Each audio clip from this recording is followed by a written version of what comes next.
Hello,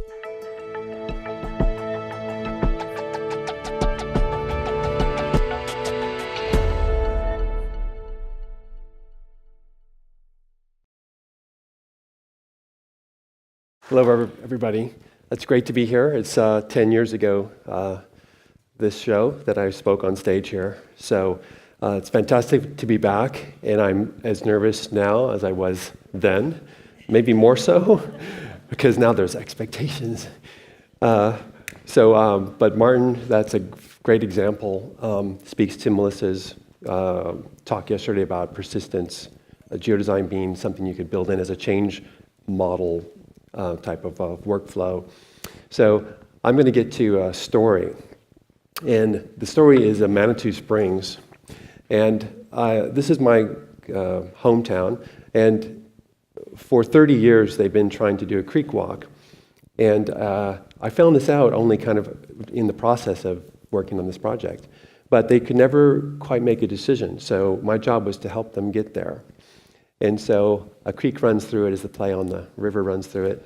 So that's for Carl, who goes fishing every year. Let's see, which one is this? I always forget. Okay. So just to give you the context of the topography, this is a town that's at the base of Pikes Peak, which is 14,000 feet. That riparian zone running through it is the creek that I'm talking about. There's 98 square miles of watershed that run through a small 20-foot wide creek. So that's a problem. But it's a beautiful, beautiful place. Just to give you an idea, it's fully built out. There's really nowhere to go. You'd think that making a decision about a creek walk would be easy. But this place was founded really at the time of the gold rush, and the gold rush and railroads. So the money was coming in, gold from the mountains was coming down, the railroad ended here, and so you had mansions built. You had incredible kind of tourism begin. It was the first tourist town in Colorado.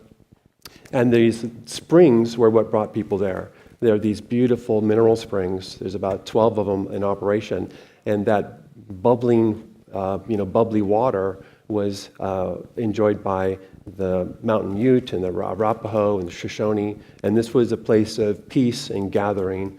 And Manitou locally is known as Great Spirit, and so it's really a special place. It draws a lot of people. And I like to say that the people of the place are rather eclectic. And so I recently went on this burro run, and do not let go of your burro. That's what I learned. And I believe, so they're really into sustainable energy and renewable energy. They really want to have solar, but I believe that our renewable energy is drumming. And so during Mardi Gras, they're out there even if there's a snowstorm. And that's the irreverent fruitcake toss for those who don't like fruitcake. So it also is a place of the processes of this particular place. Fire-adapted ecology. This is the fire from 2013. It almost took the town. We were super lucky. But a year later, that happened. And these floods come through. So the flooding there is, the 100-year flood is every 20 years. So I still don't understand that. So it's a very serious problem. Now, the tourism is the main economy. And so the town is a beautiful little old town, buildings from the late 1800s, early 1900s. Joe Minicozy would love this place because I can't imagine the tax revenue it's gotten over the last 120 years. The cog rail goes up all the way to the 14,000 feet. It's amazing. It's also the home of a car race, the tallest car race, the highest marathon. And then you can go there and work out on this incline. That's 2,000 feet of elevation change, 2,600 steps, and your heart rate will go to about 200 beats in the first 5 steps. So you have to go very slowly. And Ryan actually went up from the beginning all the way to the top of Pikes Peak in his youth. And he survived.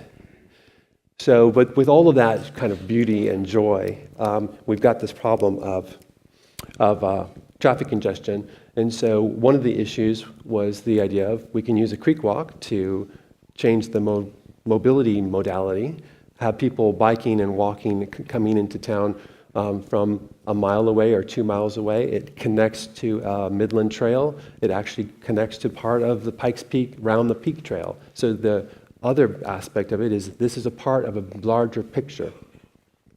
But these issues of air quality, water quality, lack of parking that we would like to address with this creek walk. So in Manitou Springs, there's the 3 square miles, and there's my project focus area. And this was part of my capstone, basically, at Penn State. So I've got my master's in geodesign. So I started this out thinking I was going to address fire and flooding. But what happened was they hired a company to do stormwater management plan. They said, we do not want to talk about storm. I pivoted and went, okay, I will do a creek walk. So what happened is the very thing that drew people there, the Fountain Creek with the mineral springs and all of this beauty to build these awesome places along the creek, kind of got out of control, and they started building over the creek. So that's the back of those buildings that I just showed you before. Some of them are just cantilevered over the creek. I mean, that's how I built forts when I was 10.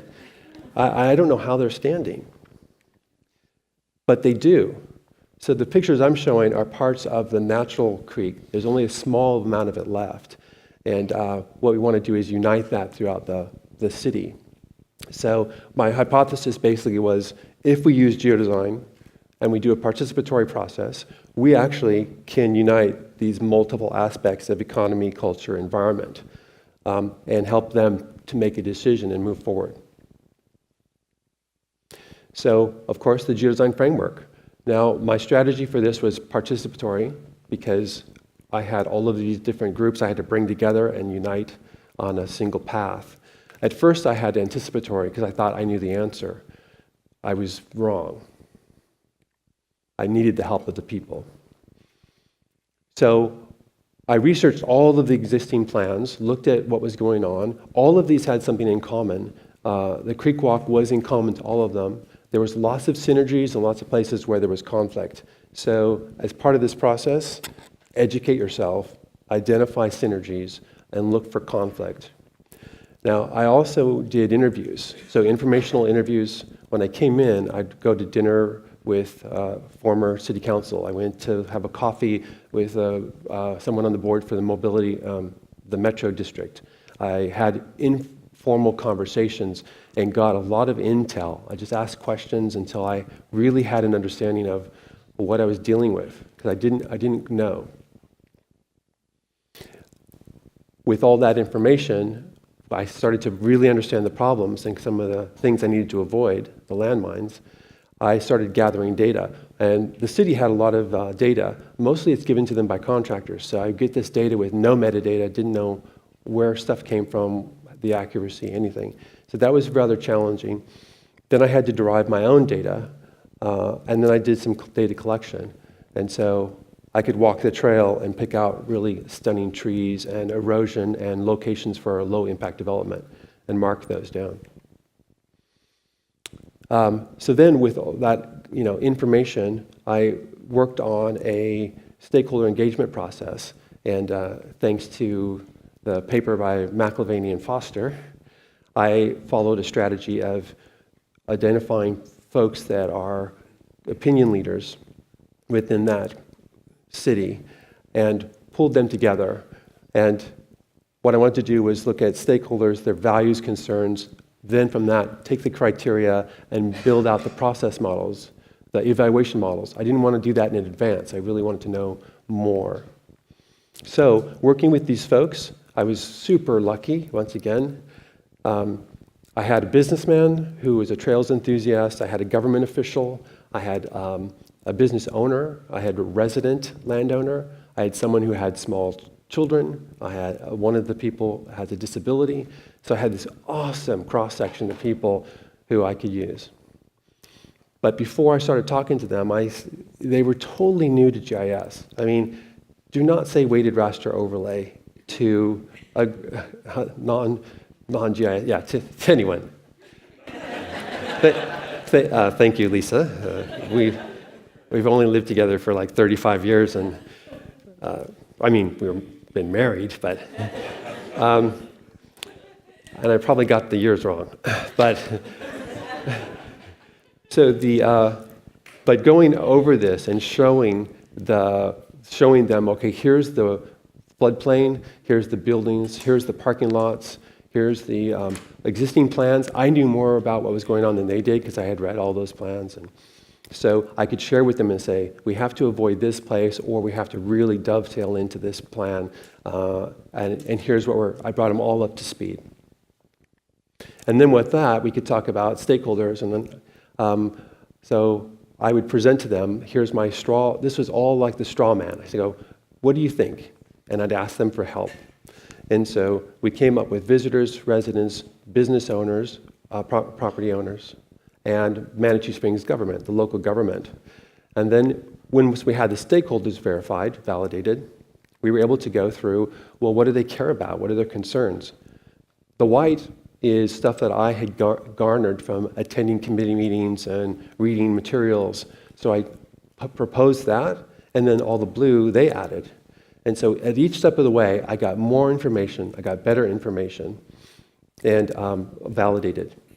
So the straw man helped, asking for help helped, so I didn't assume that I knew everything. So I got a lot of good input. Then I asked, basically for this process, I asked the whole group to always put themselves in the shoes of each one of these stakeholder groups, right? Even though they might be one or the other, I said, if you were a visitor, what would you do? So we did that for the residents, and we got the same thing, only a lot more, because they live there. So they all are residents, basically. Then for the businesses, we did the same thing. A couple were business people. But what really stuck out was this branding of the creek. So all the talks, everything I'd seen from the committee meetings that were very focused on basically the creek walk as a nature trail. Suddenly, it became super important that the creek walk had this, it was an integral part of the town. They had forgotten the value of that creek as it disappeared underneath buildings and underneath parking lots, because some of it's covered. So that was an aha moment where we went from the creek walk for a nature trail to the creek walk as, even if it's near buildings, this is a value. So that would come back to be a great support to us later. And then the government, it became obvious that safety was very important to them, and tax revenue and things like that, but it was more conservative, different set of needs. So then we said, well, okay, how do we define all this? How do we go about this in evaluating it? So ADA capable, if the path already exists, then that's better because it'll cost less. Easements have to be possible. We're not going to be taking any land, so we need easements near the creek, natural setting, and off-street. And then I showed them a map where if all of those things are true, and I just used a variable symbology weight so that they could see where 1 or 2 or 3 or 4 of these things were met. Then they got in their head, oh, this map is kind of an interesting thing. It started to help. So then we combined all of these evaluation criteria. We put them together. I then actually looked at all these and we evaluated them. Basically, the top ones, the green, they're all good, and the red are less good. And so you can see where there's great agreement, and then you can also see where there's agreement on something not being important, where there's 7s and whatnot. So from an evaluation criteria standpoint, out of all of that, what came up was these were the most important and covered the most areas. Some of them are a little bit redundant, so these ones became key. And we expanded the idea that the creek walk is important as it goes through town. So From a methodology standpoint, I'm going to click through these quickly just because you don't need to read all this tiny stuff. But we went through, and for each one of these, I looked at what I needed to find in the environment that I could map. And with that, we were able to create 10 maps. And each one of these maps, the different alternative routes could then be put through the area, and we could go yes or no. Is it, the green is good, the red is bad. The aesthetics and enjoyment was the most interesting one. This was actually the subjective. It comes back up to the culture and happiness and place. And so I said, what does it look like? And they described it. And so the historic buildings, art, beautiful views, access to the creek. So I mapped all those out. Actually, it's 2,000 points of data. And then I did the same for all the trees. So this is 2,000 points. I could show shade, which was important for walking, and then aesthetics and enjoyment. And then this was the binary thing. If it was near, the road was a high speed limit, then it was less bikeable. So green is good, red is bad. I did that for all 10, and patterns started appearing. We were able to come up with 3 alternatives. The bicycle-friendly routes, the ADA compliant routes, and then a solution that combines both. Ultimately, each one of these had similarities. By combining these at the end, we were able to come up with a really good plan. Now, the impact modeling was challenging. So for every one of these, they were all calculated for each one. Again, I'm not going to bore you with the tiny print, but each one was evaluated one at a time.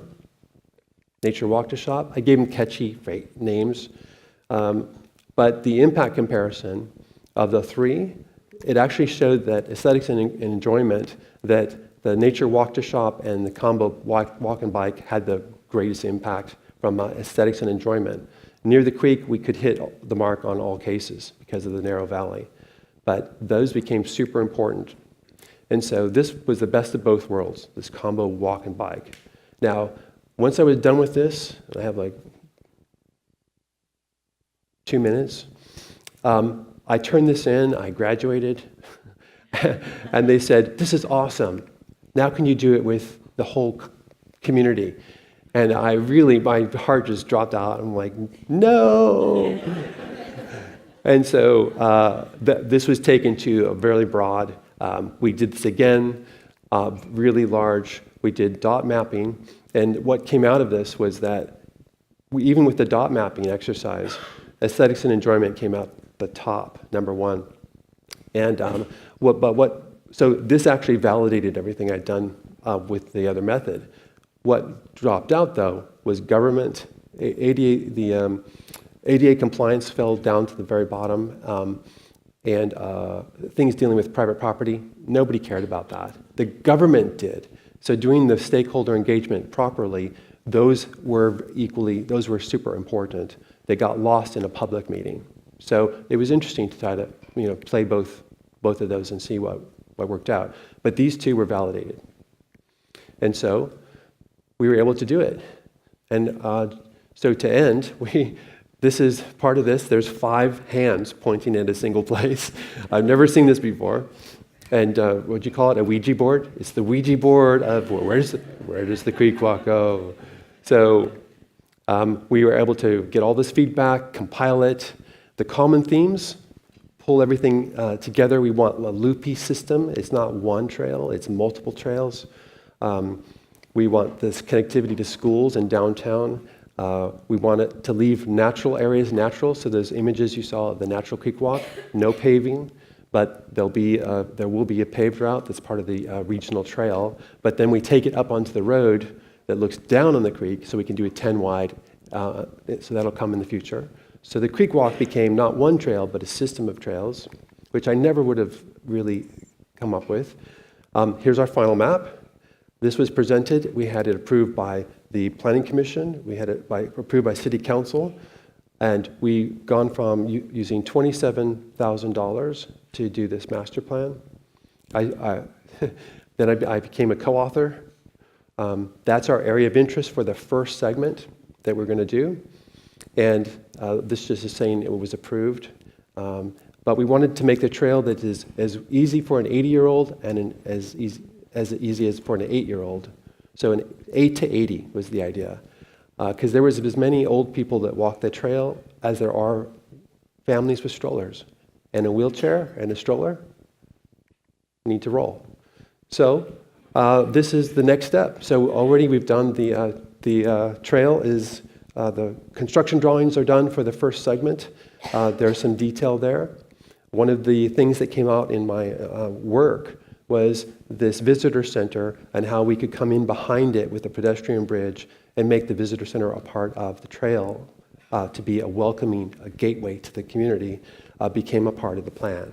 And that came up with some diagrams that you don't have to be that specific. You just have to draw through and go, this is, I think, and bam, it worked out. So lessons learned, don't be afraid to involve citizens early on. The people of the place have more knowledge than you do. They're hard to get their attention. These meetings, the public meeting was a 2-hour meeting. The other one was an 1.5-hour meeting. I could barely ever get more than 45 minutes with anybody. And so you have to work asynchronously, which just like the Geodesign program at Penn State. So that's great training because that's how I had to work. Be prepared for setbacks. The mayor, there's a vote that we lost the mayor, the planning director left, the GIS person left, I was left hanging, I had to come back. So grow your networks for these problems. And remember that you're moving the ball forward. A plan is just a plan. You create the plan. They did it 30 years ago. They did it 17 years ago. They did it 2 years ago. Now they're working on getting something done. So you move the ball forward. And from my personal consultant here, if you do this right and you preserve the core, and it's the Collins and Porras, quote, preserve the core. That's their values, what they care about, their concerns. Then you can stimulate, progress. So that's I think, the key to geodesign. So that's the end. And thank you very much.